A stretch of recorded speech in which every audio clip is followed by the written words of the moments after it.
So, just over a couple of months ago, we made the decision to kind of lunge toward 100% completion in the Labyrinth of Legends. Now, I did this primarily for 3 reasons, and the first one was actually to gain a little bit more confidence live streaming and playing Marvel Contest of Champions at the same time, because toward the start of the year, it was something I really struggled with to get like a decent combo on live stream. My first ever Labyrinth of Legends run, when we did the very first run live, sucked. Like, I could barely get a combo over 50, and I feel like throughout all the Labyrinth of Legends live streams that we did, there are so many of them exploring 100%. I feel like my confidence in playing live and my ability to play has just drastically increased so much in comparison to what it was 3 or 4 months ago. So I'm really happy for that. Now, the second reason was I kind of wanted to understand what it was to 100% Labyrinth of Legends and kind of, for myself, go through that frustration. Being a Marvel Contest of Champions YouTuber and doing this pretty much all day, every day, I wanted to have a very good understanding of what some of the blubbery whales go through and the endgame players. So I, now understand it. It's just a ton of BS. It's so much rubbish.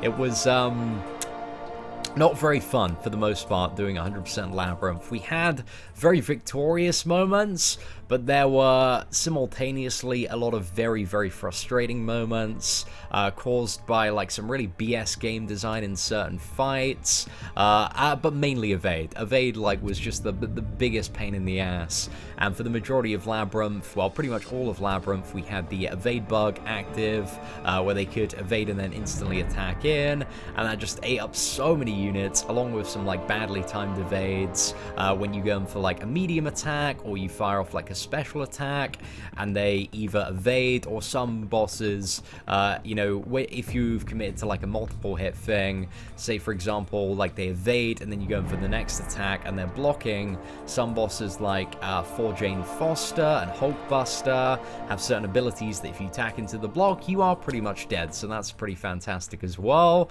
So yeah, there was a lot of BS in the Labyrinth of Legends, and I understand the soul. I've been molded by it now. So yeah, that was another reason, just to kind of gain a bit more of an understanding of that.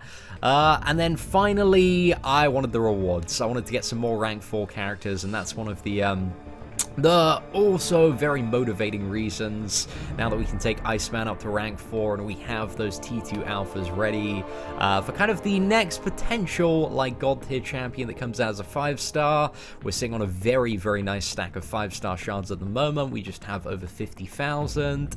So yeah, it's quite nice to get the rewards. And also we got the Ultron Prime, and it's going to be a little while before I can rank up and play around with a character, because I'm really short of T1 alphas at the moment, and that's a bit of a problem, and I don't really see Ultron Prime being a super great character. He's gonna be very fun to play. I might use him for Alliance War Defense, but he certainly doesn't seem like the best option for everything, and I know that people who have awakened him and taken him up to rank 4, pretty much everyone a couple of days later has been yeah, this was ideally not the best decision. So yeah, we have no kind of rush to upgrade that character. He's a little bit kind of lower down my priority list. We've got to get the good champions up first. So yeah, that was those are some of the reasons that I kind of went for Labyrinth of Legends. And before we go into the breakdown of kind of units spent and I talk about the various paths, I want to preface by saying it is definitely not for everyone. It's an absolutely horrible experience for the most part. There's a lot of frustration, and it is going to cost you a ridiculous amount of units. I'm very lucky to be in the position where we live stream most of it, so we get super chats all the time, and some of my subscribers, my OG squad, were chucking across stacks of units, and we've kind of included all of those in the breakdown. So we're gonna go through all of the paths now and the units spent and stuff, and talk about the various stories that happen on each path. So the second ever Labyrinth of Legends path I did was about 2 and a bit months ago, and that was the Miles Morales path. So that is path 5. And this one is definitely, in my opinion, the best second Labyrinth path to do. If you're thinking of striving for 100%, or, you want to make a little bit of a dent in it, I think this is definitely the one to go for. So basically you go all the way around to Gamora, and then you take an in on Miles Morales, and he is a bit of a pain in the ass to fight, but he's only got, I believe, like 2.1 million or something like that, so he's not too bad, and especially after 12.0 with the resistance nerf. Basically, his ability is he gets a lot more physical resistance when he has no evade charges, but that doesn't really matter too much. But Miles Morales is still bugged. He can still evade while he has no charges, and that's quite apparent. Even with Mark of the Labyrinth, that he does, you know, have that bug still active, so that's a bit of a pain in the ass. And then Black Widow is a huge pain. You have to fight Black Widow, I think 3 times total, 100%. Yeah, it's 3 times. And basically, whenever she uses a special attack, she gains a buff for 3 seconds, which means that you can't attack her or you get stunned. So yeah, she was a massive pain in the ass. You got to be very good at intercepting for that fight. And also, she is evading quite a bit. Like, it's very, very annoying. And then we go down to 90s Cyclops. 90s Cyclops is definitely one of the most challenging fights in Labyrinth, but it's actually one of my favorite fights. So basically, while he has his special 1 and above, as soon as he reaches his first special 1, all of his attacks become unblockable until he either lands a hit or gets to his SP2. So basically the plan on this fight is really just to intercept like a god and just continually like bait the special 1. But I find it a really, really fun fight once I kind of got into the rhythm of it. So yeah, I really enjoyed that. Ultron was a massive pain. Just evade city, evades 24/7, and you need to be very careful when looking out for his regen. But apart from that, like in terms of like, you know, the second ever path you do in Labyrinth, that one's quite a good one to go for, and this isn't going to be an extensive guide on how to kill bosses. This is kind of just sharing my experiences. So yeah, we got a little bit wrecked by Ultron, but that path cost me 3,500 units of my own, which I ground up via Arena, and then I got quite a big stack of units from my boy Graphicsing, so it's about 2,000 units worth of revives from subscribers, so that one was about 5,500 units total. And definitely for that path, you know, that's my first ever path. I could have played a lot better on a lot of the fights, but we did have a lot of one-shots on some of the early easier bosses, and also we got what was it, Iron Fist and Civil Warrior down pretty much in one try, so that was really, really decent there. Now the third path that I did total was the Black Panther, Civil War, Doctor Strange, and Venom pool path. And this one actually cost me about the same, but the majority, pretty much all of the units spent on this path were either on Venom pool or Doctor Strange. Like, going through those 2 fights on the first time, they absolutely mullered me. This one's quite a short path, actually. It's not too bad, but Venom pool and Doctor Strange, they are absolutely insanity bosses, just because Venom pool constantly has all sorts of stuff proccing, from like Unstoppable to a regen that heals about 200,000, and then you have Doctor Strange, who, if you mess up at all and get hit while he has, he's constantly got 2 stances active at any time. Like, he's constantly cycling through 2 of his stances, and if you're familiar with Doctor Strange, he has the armor, the fury, and the regeneration. So 66% of the time he has the regeneration active, and if you get hit while he has the regen, he heals for 50,000 for every hit you take. So if you slip up and maybe get like a 4-hit combo on you, then he's going to heal up for 200,000. So yeah, those bosses are a massive pain in the ass. They both have about 3.4 million, but then you have like what is it, also like Kamala Khan and Netflix Daredevil, who are really quite straightforward. Same with Rocket Raccoon. Black Panther Civil War, I was expecting this dude to be like absolutely insane and just cost me so many revives, but I think it was the very second try we got like a 300 hit combo. We got 75% of his health down. It really was one of the craziest moments throughout the Labyrinth of Legends live stream, so that was really, really awesome. But apart from that, some fairly easy bosses all around. And then path 4, this is the one that I did off live stream just because it was really, really boring for the most part. So So this was Path 4. It was the, I went for both Abomination and Guillotine in the same run. I brought my Ultron to do that because I didn't have an Iceman, so he was my my second option there. So we went down here, we did Abomination, we had to chip away with Ultron. It took so many, it was just so long, it's so frustrating, about like 100 to 20 to 180 hits per revive, and then just rinse and repeat. And same with Guillotine, like very, very easy bosses. Then Magneto, he was fairly straightforward, and then we're pretty much back to like all bosses that we had done before. So yeah, it wasn't a huge problem. Venom the second time, he's still a bit of a pain, but I got used to fighting him because I'd done the, you know, that Path 3, I think it was like a few days before, like 5 days or a week before. So he's still pretty fresh in my mind for the most part. And then we move on to, we had a little bit of a break. I think we had like 2-3 weeks break while I was sorting out some stuff for a new event. I think it was all the Spider-Man stuff. Before we went on to the Electro Path, which is Path 2. And the Electro Path, oh sorry, I forgot to mention that the Abomination Path and Guillotine Path cost me 7,600 units. But then we went on to the Electro Path. Which I was expecting this one actually to be a little bit worse than it turned out to be. I was pleasantly surprised at how easy it turned out to be to defeat Electro with a 550 Gwenpool. So yeah, that we ranked her up and got her awakened just for the purpose of that. So Star-Lord, pretty easy. Then for Jane Foster, she's a bit of a pain in the ass, just because you can't attack into for Jane Foster while she's blocking. And then we had our first run-in at OG Vision. Died quite a few times on that, just the silly mistakes of the power control. Like, that fight's a little bit difficult, because whenever you dash back, you lose 5% of your power.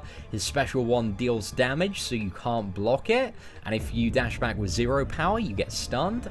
So it's just a case of, like, keeping that fight very, very controlled and staying at the special one. But yeah, that wasn't too bad. Like, we absolutely rinsed him on the final Labyrinth run, so I was really, really happy with that. And then we had 4, who was a bit of a pain, because I did not fully understand the fight mechanic at first, but basically, whenever you hit him, you gain, like, the stun buff, and after 30 seconds, it expires and will stun you, but you can remove that buff by landing a heavy attack on him. So 4's a little bit limited to parries, and also the amount of damage you can take by baiting out heavy attacks. And then we had Electro. To be honest, if you heal up to about 12,000 to Electro on a 4-star Gwenpool, and you played perfectly and never attacked him when he had Electro, Static Shock, and you got a little bit lucky, you could probably get him down in about, like, I'd say 5 to 6 revives if you played, like, super, super well and lasted to the enrage timer, which is definitely possible. You know, he's not that bad. So yeah, Electro was a little bit easier than I expected. I was expecting literally to spend, like, you know, 2 Odins trying to get him down. But in the end, it was only, I think, kind of less than 15 revives, and we just kept on healing up to about 12,000. That was the sweet spot for the most part. And then it was another run-in with Black Widow, Doctor Strange, and Moon Knight. Moon Knight was annoying just because I chose the wrong time to fight him, and he was evading quite a bit, but still, that was less than 10 revives. Then Rocket Raccoon, we rinsed through him, and then Maestro that run, so that was pretty good. And that run, the Electro Path, actually I think was one of my cheapest paths. It only cost me about 5,460 units, plus like a decent chunk of stash potions for every Tron Electro to heal up to 12,000. So yeah, interesting stuff there. And then we move on to the Agent Venom, Spider-Man, and X-23 path. And I think out of all of the paths, for me at least, this was the worst one to do. Just because for this one, let's just quickly go through this path.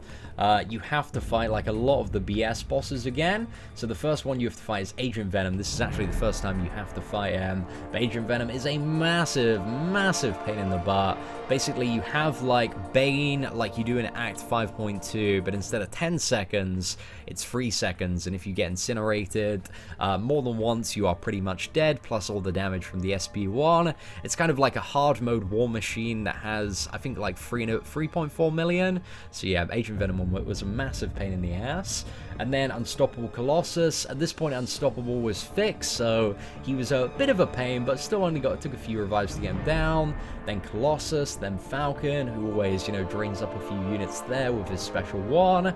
Then Gamora, fairly easy. I think we got her down in like 1 or 2 tries. Then we had to fight Magic and War Machine again. These fights are just huge unit sinks. And then we fought an even bigger unit sink in the form of Spider-Man in the corner with Star-Lord. So yeah, that was just a massive pain, like evades left, right, and center. Then Ant-Man, Deadpool, Daredevil, all fairly straightforward fights. X-23 ate up a lot of units for me. It was a bit of a... I think the problem with me on X-23 is I wasn't fully aware of the strategy before going into the fight. So I just didn't have a clear idea of like exactly how aggressive you had to play in the mastery setup, and it's a little bit RNG based as well, because you need to get a regeneration in the first 5 to 10 hits to fuel your special 2 in time to reverse the healing. But we eventually got the hang of it and like smashed her out, but I think that took X-23, I think it was like about 40-50 units. It was so expensive. And then we had Venom. Venom's always a bit of a pain. And then yeah, finished up the run there. And that path was 8,800 units total. So that was by far, at least for me, the most expensive. But yeah, that was the biggest pain in my opinion. Very frustrated during a lot of the live streaming for that one. And then finally we had the path that we did on Tuesday, which is the Juggernaut Path. So that was 6,000 units plus 280 units worth of revives from subs. So it was only 6,280 units. And I would say a good majority of those were on Juggernaut himself. We had a bit of just a massive pain find Juggernaut. This is the path. So you do kind of all the easy bosses. We didn't do Abomination because we had done that on the Guillotine path. So I did all the super easy bosses like Red Hulk, Old Man Logan, Elektra, all that lot off live stream. And then we started the live stream at Groot.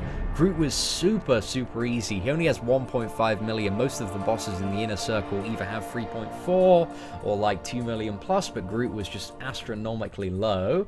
And then we had OG Vision. OG Vision, we had some insane tries on OG Vision. Absolutely rinsed that dude. And then we got to Juggernaut. Just, oh, that was so many revives. I think it's about 40 revives on Juggernaut. Quite a big chunk of them there. And then we moved on to Hulkbuster. We got Hulkbuster down in a few tries. Ended the fight with like a 200 and a bit combo. Like absolutely insane stuff. So yeah, that was really good. Black Widow took a handful of revives, wasn't too bad. She's always a little bit of a pain though, just because of her evade and, not being able to attack after a special attack. And then we moved on to 90 Cyclops, rinsed through that guy pretty quickly. Then we moved on to Rhino. So for this path, I actually had Star-Lord, Gwenpool, and the attack team synergy, and we used Gwenpool for Rhino, and it was just an absolute breeze. I found the fight so easy.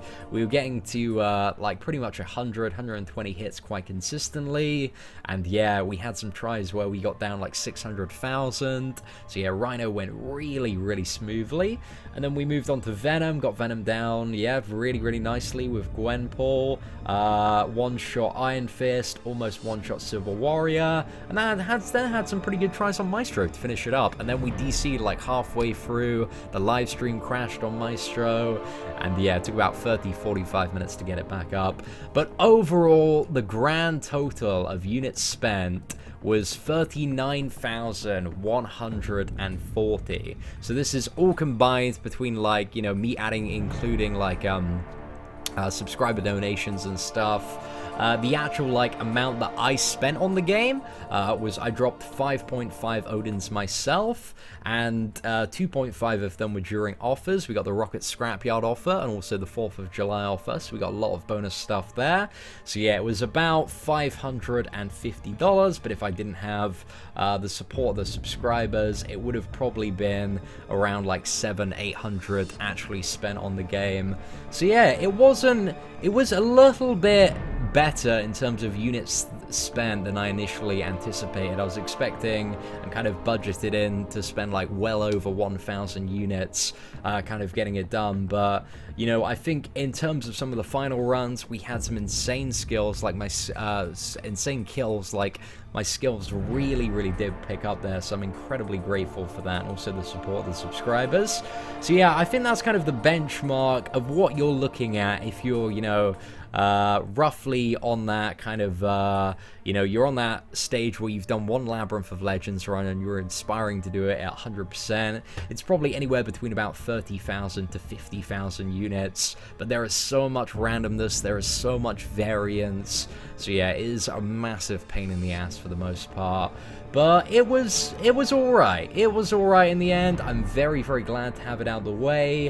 One of the things that, you know, I really don't like is just the design direction of a lot of the stuff in Labyrinth of Legends, and also that kind of reflects a little bit onto the Collector, and it just feels like with a lot of the, like, super endgame stuff, they just want to put stuff in fights that just kills you, and there's like nothing you can do about it. One of the phrases that we used throughout Labyrinth a lot was fun and interactive content, because there was just a lot of times where I just died and there was like absolutely nothing I can do due to some sort of mechanic in the fight, or usually a bit of a dodgy or botched evade.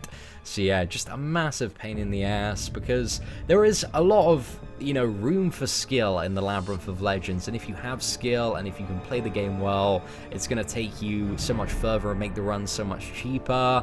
But I feel like the whole experience and challenge is really cheapened just by having like these, it's mainly the evade. It's mainly the evade in some fights, but also like Juggernaut and fights where you have just mechanics that rely on you having, you know, a certain amount of parries, and your parries are always diminishing. Like it just sucks for the most part.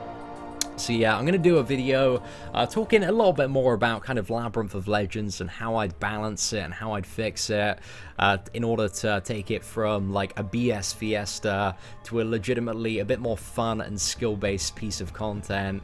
So yeah, apart from that, ladies and gentlemen, really appreciate you guys sticking out for me through the journey in Labyrinth of Legends. There will be a link in the description of this video to all of the Labyrinth of Legends videos on the channel and live streams and stuff. I'm just going to put them into a massive playlist. So if you want to check that out, if you want to see some of the runs, the boss kills, you can check out that playlist. Apart from that, ladies and gentlemen, hopefully you enjoyed this video breakdown of exactly how much we spent and stories from various paths and stuff. Apart from that, thank you very much for watching, take care, and have an absolutely fantastic day.